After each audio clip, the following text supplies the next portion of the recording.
TRS. McGraw, thanks for having me on. I appreciate it. You got it. What is your issue with yesterday's or Tony's column? Well, the column omits some really important information that I think the public needs to understand and know. And I wanted to come on your show and I wanted to talk about it because I think, I think the article is just simply untrue. Okay. Well, first of all, thank you for reaching out. You're always welcome here, as you know that, to get your point of view and your side of the story on. So the argument that he made or the connection he made was that some of these projects are being delayed and they all have something in common, and that is they did not contribute to your campaign. Your comments. Well, that is first of all, it's got a couple of things that need to be addressed, I guess, from the outset. The argument calls for these things to be addressed. Number one, I don't award contracts in St. Louis County. The contracts are awarded through a process of low bid, and that process is done in a completely different department from me, and they're done by lifelong employees of St. Louis County in the civil service system. So I don't have anything to do with the awarding of the contracts. Then they move on to the council, and the council actually does the formal or official awarding of the project, sort of confirms what the civil service employees did.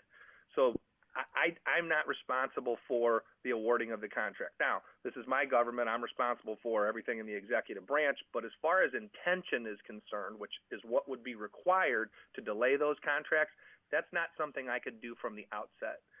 Now, what I provided Tony with was the explanation document that explained, long before Tony got involved in this, that explained to the state government why the contracts took the length of time that they did. That was also drafted by an engineer within St. Louis County government, a lifetime employee of St. Louis County government that I have no affiliation with, and that is in the civil service system. And he had engineering explanations as to why the contracts took as long as they did. Of the 7 contracts, one of the contracts was really the responsibility of MoDOT, and they took responsibility for it. So the length of time that was required of those contracts was the result of logistics within the department, had nothing to do with me whatsoever, and certainly had nothing to do with contributors. Now, there was even a contributor, and I pointed this out to Tony, one of the contracts that went through this process and that took some time was actually a contributor of mine. And I said, well, there is actually a contributor within here, so why didn't they receive preferential treatment under your analysis? And I pointed that out to him, but of course, that didn't make it into the article as well. You don't pick and choose which contracts. Do you recommend one contract over another? No, at some point the contracts make it through the approval process. If it's something that can be afforded by the county, and we have the budgetary process that we deal with every year as well, then a contract could be conceptually it could be denied at that time. I could refuse to sign it if it came to me. And in this particular case, there was a contract. It was the Gershenson contract, and that's the one that was the subject of the article. And Gershenson's contract was denied, and it was denied because of budget reasons. And as a support for that, I provided Tony with information that showed that Gershenson has received quite literally millions of dollars of contracts from St. Louis County, all for legitimate work that it's performing. And it had received $9 million of contracts in 2015 and completed that work. In 2016, it received millions of dollars of work, and it's currently working on approximately $2.5 million of work for St. Louis County. So this is a regular contractor that receives millions of dollars for its work, and this was one contract that had to be cut for budgetary reasons. The Transportation Department received cuts. This was a contract that had to be cut. And it was not something that I enjoyed doing, but it was something that we had to do. I've been a CPA for 20 years. It was a purely financial decision, and we're making other financial decisions that you and I talked about just the other day on the radio about contracting out for services that we otherwise would provide ourselves, and we've been able to save some money, and we're going to continue to do that for St. Louis County taxpayers. And this decision was in no way motivated by any nefarious motive. Let me just read for you a little sentence or two from his column so you can respond. Consider Sure. J.M. Morishutes Construction Company. Last year, Morishutes won a bid for nearly $8 million contract that included a bridge replacement. On May 4th, Marsh Schutz donated $2,250 to Stenger's campaign. 1 week later, Stenger recommended approval of that contract. Is that?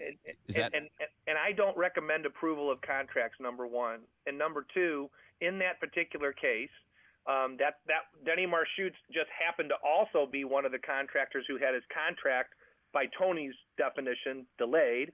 And the gentleman that works for Marsh Schutz contributed that money to my campaign in a public manner, and did so through a golf tournament that I had on May 4th. Got it. So, or whatever day that was that's contained in the article. I think it's May 4th. May 4th. So, contributed it through a legitimate event in a public forum, and I did not award his contract. His contract came through a low bid process.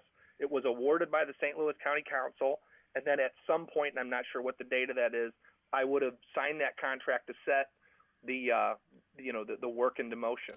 So once again, he's a regular contractor along with Gershenson and along with about 6 other contractors in St. Louis County that bids on this work and receives it through a low bid system.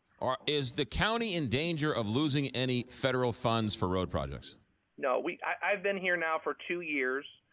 We are doing more road projects than St. Louis County has ever done, frankly, because it's required. Our roads fell into disrepair during the recession, and we've been doing our very best to do overlays. And I think if you talk to the public, you'd see that there are still some roads that we haven't been able to get to, but we're doing our very best within our budget constraints to get that done. But we're doing more now than we ever have. And as a result of that, there's some adjustments that are required, and it takes time to get these very complex contracts through. Now, are we going to lose federal money? No, I don't believe we're going to. We have not since I've been here, and I believe we're going to receive all that federal money that we need to receive. I don't think it's going to be a problem. Steve Stenger, I got about 30 seconds. What are your thoughts on Lyda Crewson winning the primary yesterday? I think it's great. I went to her event last night. It was a real pleasure to be there for the first woman mayor of the city of St. Louis. And I think she and I are going to work together, and I think we're going to do some things that are really going to transform our region. I think we're going to work together very well. And, I can't say enough about her. I think she's going to do a great job, and I look forward to working with her. Steve Stenger, you're always welcome here. Thanks for checking in.